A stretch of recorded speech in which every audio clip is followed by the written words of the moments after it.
Hello, ladies and gentlemen. I'm very sorry, but I'm still very sick and I can't do a full review. I'm just going to give my general thoughts on this Raw. Was this Raw good? I can say this. After what happened in Royal Rumble, when you look at what happened with John Cena and Randy Orton, I'm sorry, I'm really still pretty sick. When you look at their match, and the crowd really was not into it, this kind of gives you a basic gauge of how in general, the WWE really views Daniel Bryan.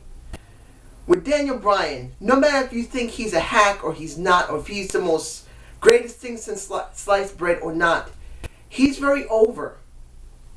And I said in my Royal Rumble review that the WWE is really pulling a lot from their past to try and give more better content because they really don't have anybody structured currently.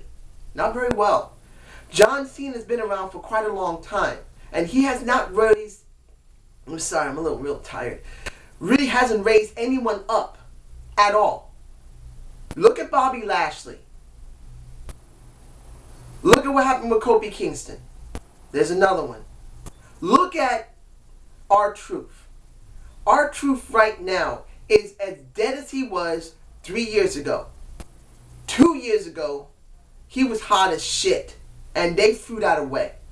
It doesn't matter if he could have made it into the main event scene. The point is, they had people that were hot periodically over the last 6 years, and they buried them. Brand new guys. Ryback is also a current example of how bad things are. He was terrible in the Royal Rumble. I had no interest. I didn't give a fuck. So when I look at this Raw, I see this Raw as not very good. Even though there were some things that were good in there. Seeing Brock beat the crap out of people was an interesting thing. Seeing that he may go after Randy Orton or after Batista. I'm not bored with that. Naomi, who should have been given a shot at the Divas title, she's beaten AJ at least twice now. Three times, I believe, in tag teams, she's beaten AJ. And nothing's happened yet. I'm hoping something will happen. I am beyond happy the Usos are doing something. I am so glad they're being seen. Particularly when it comes to Jonathan, who's with Trinity, who is Naomi. For me personally, I love Trinity McCoy. She's a beautiful, intelligent woman. And I cannot have her. I don't have the things that would make her interesting. Be happy. Be healthy. Essentially, I probably am not her type. But it doesn't mean I wouldn't want to see her succeed and be happy. And her man, who's her fiancé, is doing really well. And hopefully she will as well too. Seeing the New Age Outlaws, I'm happy to see them. But like I said, they're drawing so much on the past. And they have almost nothing for the present. It's sad. Seeing Sheamus, I'm really sick. Seeing Sheamus makes me happy beyond hell. But Sheamus has been structured so badly at certain points in the last 2.5, near 3 years, taking away him tearing his shoulder at Money in the Bank last year. He was hot like crazy, and they buried him by overexposing him. The WWE has done such a terrible job with their talent that right now, this Raw wasn't great. It wasn't. I enjoyed most of it. But when you really see this, if they didn't have Brock Lesnar and Batista back, if they didn't have the New Age Outlaws, they really wouldn't have a lot of new content. When you look at Bray Wyatt, now dealing with John Cena now, what does that tell you? John Cena tends to bury factions. No matter if they're good, no matter if they're bad. Once they're paired with him for too long, gone. Heels get sacrificed for John Cena. And I don't 100% blame John Cena. I don't. This is because of Vince being too afraid to raise anyone as high as John because they're worried they'll leave the company. And right now, this is hurting the company. And I'm saying this honestly. And I hope with things that are working out for me, I really don't know if things are going to work out with my disability. I still don't know if I'm getting it.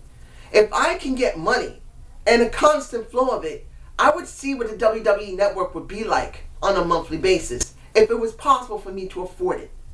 But I'm being honest here from a standpoint of what the WWE can do as a wrestling company, not a corporation, because this is what a corporation would do. Putting their content out the way they are now doesn't seem like a bad thing. In fact, it's a very good thing short term. But I'm worried about this one thing.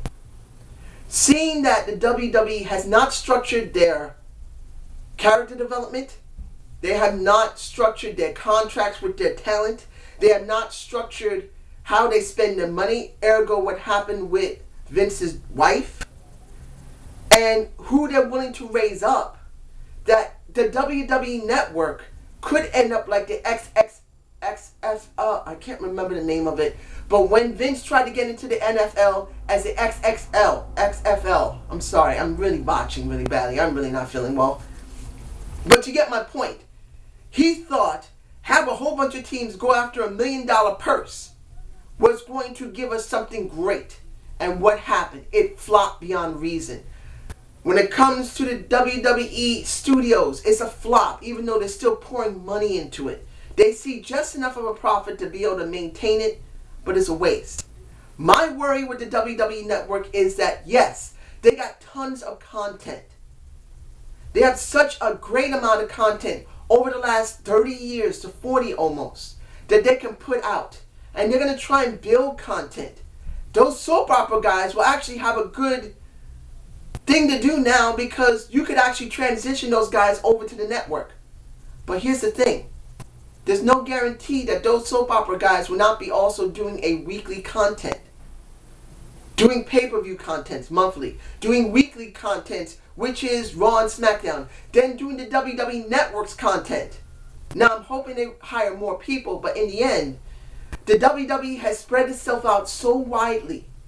You have at least 6 or 7 shows that are either unpaid or paid. You have a movie studio that's not making great money. You have a business that lost $100 million over a 4-year period. At least 4 to 5 years because of politics. And when you look at this Raw, and I know I've been kind of dancing around this, it's not a bad Raw. It wasn't great. But it makes you worry that with the WWE raring and really building up more stuff to do instead of focusing on the core, and I believe the Slug Daddy said this himself, with the WWE expanding themselves out so much and their shares are not that great, they should be condensing down into their core to make sure that their content they already have is working well. By expanding so much and not cutting back on other things, the WWE may be making the worst mistake you could think of. Overextending themselves way more than they should. I'm hoping this works, and I'm being honest. I hope that I get my disability because I am injured. And I really hope everything works out for me because I want to get the network if I can to see what it's like. But to be honest, if I can't get disability or I get it, my worry is the WWE is going to eventually cancel that after a year or two because they can't maintain it. Because even though it sounds great, $9.99 a month for incredible amounts of content, including pay-per-views they usually get for $70 or $60, does not mean that they can maintain that. That's just my worry. And this is my really kind of overview of Raw and my extra thoughts.